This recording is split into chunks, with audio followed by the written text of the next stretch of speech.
Today I'm going to be making a tunnel of fudge cake. I found this recipe on Pillsbury.com, and this is an old recipe, but we'll talk about more of that when we get to the table and give it a try. Right now we just want to get into the recipe. So there are two sets of ingredients that you need. One is for the cake itself, and then you're going to make a glaze to go over the top. So for the cake, you're going to need 1 3/4 cup of sugar, 1 3/4 cups of margarine or butter softened. So that's going to be 3 sticks and then a half a stick. And then you need 6 eggs. You need 2 cups of powdered sugar, 2 1/4 cups of all-purpose flour, 3/4 cup of unsweetened cocoa, and 2 cups of chopped walnuts. These are 2 cups of walnut halves and pieces, and I'm just going to hit them with a mallet in that bag, so they'll end up being chopped. And then for the glaze, you need 3/4 cup powdered sugar, a 1/4 cup of unsweetened cocoa, and 4 to 6 teaspoons of milk. I have 6 teaspoons of milk in here, and I will put that in the refrigerator while the cake bakes, while it cools, all that stuff, because it's going to be a while before we get to the glaze portion. You want to preheat your oven at 350 degrees, and you want to grease and flour a bundt pan. So I used Baker's Joy, and I sprayed the heck out of it, because these bundt pans, if you don't get every little crease, then it will stick in here. So I made sure, I sprayed it like extra. So the first thing you want to do is you want to combine your butter and your sugar, and you want to beat these until they are light and fluffy.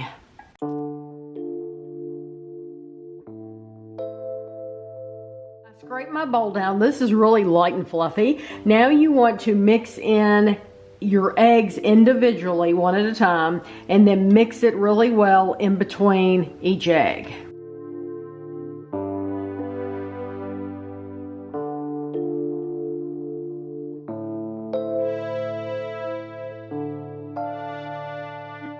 My bowl again, and now we're going to gradually add in our powdered sugar, but I'm going to go ahead and get started with a little bit before I turn it on, but then we're going to end up adding all of it.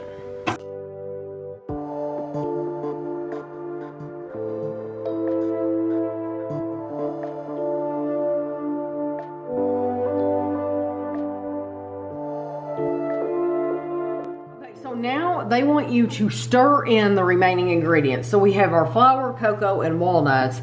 I'm going to try to do the flour first, just a little bit before adding the cocoa, and then I'll stir in the walnuts last.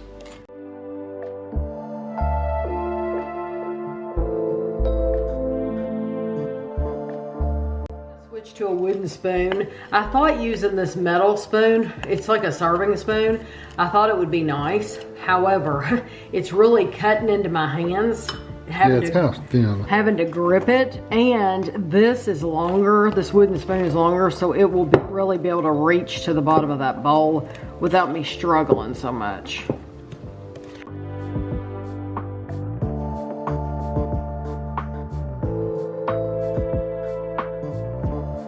Just in full honesty, Kevin helped me stir this up a little bit. It is very hard to stir.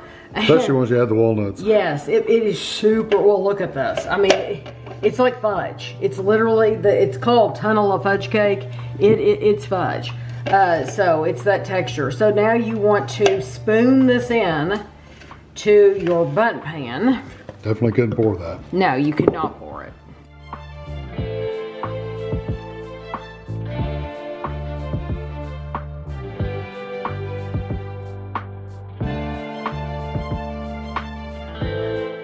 Says bake at 350 degrees for 45 to 50 minutes, or until the top is set and the edges are beginning to pull away from the sides of the pan. So I'm going to set my timer for 45 minutes, and then we'll be back. I ended up leaving my cake in for 55 minutes. So it said 45 to 50. I went to 55. So now I'm going to set a new timer for 2 hours because it says you want to let it sit and cool. So I'm going to let it sit and cool, set my timer for 2 hours, and then we'll be back. So I am going to take this out of here. I don't know if it'll fall out or if I'm going to have to work around the sides or anything. So I'm just going to try it and see what happens. Oh, no, I felt it. It fell. It went plop. Yes, because, well, I like I said at the beginning, yes, I greased that sucker because I've had too many that have stuck. So I greased it. Well, yes, that is so pretty. Okay, so what you do now is you're going to make the glaze. I could do it in this bowl, but I would rather have a higher bowl because you're going to mix all 3 ingredients. So just, if I had thought about it, I would have put it in this bowl to begin with. So, and you want the milk. The milk, you want it at a texture that will, you don't want it too thin, but you don't want it too thick. So I'm gonna start out with like 3 teaspoons. Clearly that's not going to be nearly enough because I can't even tell I put anything in there.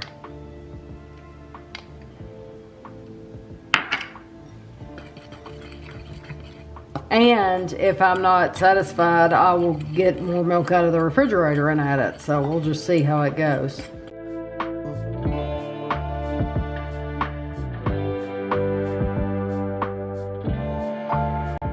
Some more milk, so I'm gonna do 3 more teaspoons. So a tablespoon.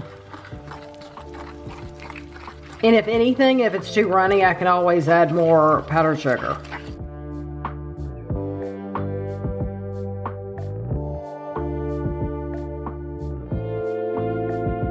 You're supposed to spoon this over the top, and it's supposed to run down the sides a little bit. So I'm definitely not a cake decorator. I think that could be a little bit thinner. Just a little bit.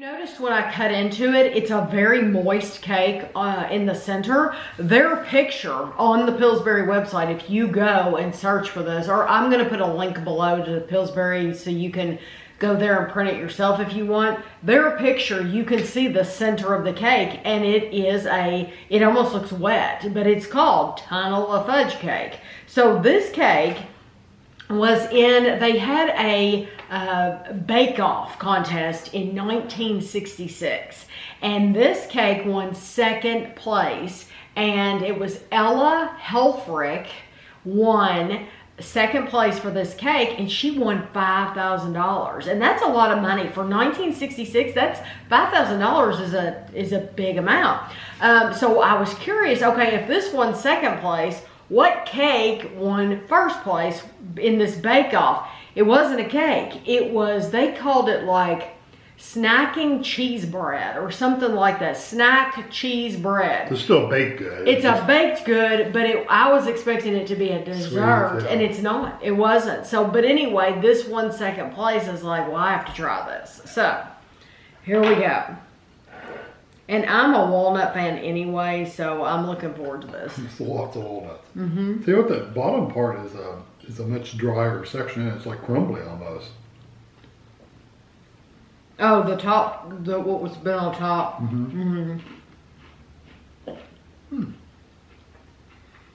It does have like a fudge brownie texture. Yes, it does. It's almost like a brownie batter almost. Now let me try the moisture end.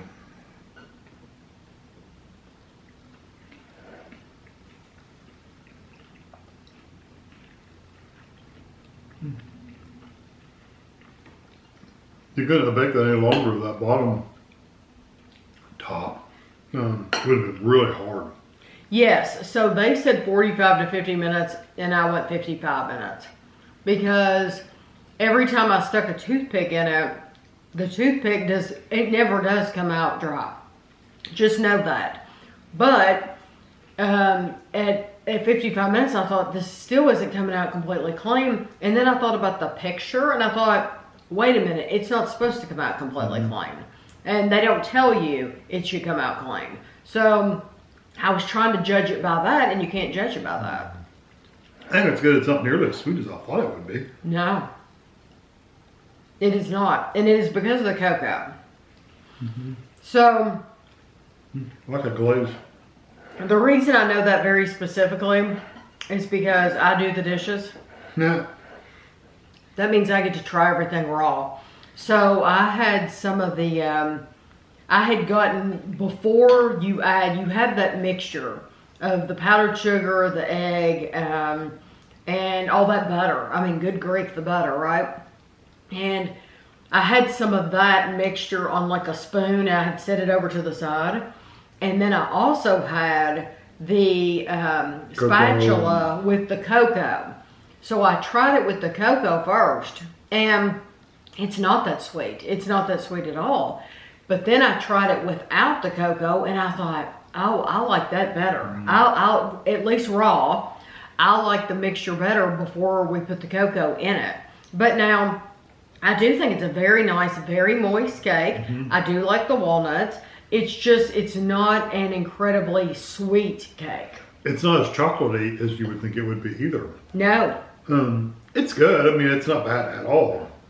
It's not one I would necessarily want to bake and take to a party or have for a gathering. It's just not, it's not sweet enough for me. And the chocolate flavor is just not strong and rich enough. Because we've made other cakes that were chocolate that were much richer than this. I agree. One of my favorite chocolate cakes, if you're wondering another recipe that if you haven't checked out all our recipes, a chocolate cake that I would eat any day over and over again was Harry Potter's birthday cake. Oh, I don't remember. Huh? It looked like a mess. It was supposed to look like a mess. The writing on the top looked messy because Hagrid has made Harry this cake. And well, it's supposed to be kind of teeter-totter, different direction. But it is a absolutely delicious chocolate cake, and so I would make that one. That was from like the unofficial Harry Potter cookbook. I would make that one again and again. If somebody asked me what chocolate cake would you make, that would be one. And it's very, very sweet. So that's one to check out. But if you do want a less sweet cake, then I do think this is really nice. Yep. That's good. And you don't need any weird ingredients or anything like that to make it. Yeah, we thought it was weird it didn't have vanilla in it. Yeah, no vanilla. The only cake recipe I've ever made that didn't have some no vanilla, at all. So, but a lot of eggs. 6 eggs. That's quite a few eggs. But it gave it a fluffiness to it, I think, too. So, I hope you enjoyed the video, and thanks for watching.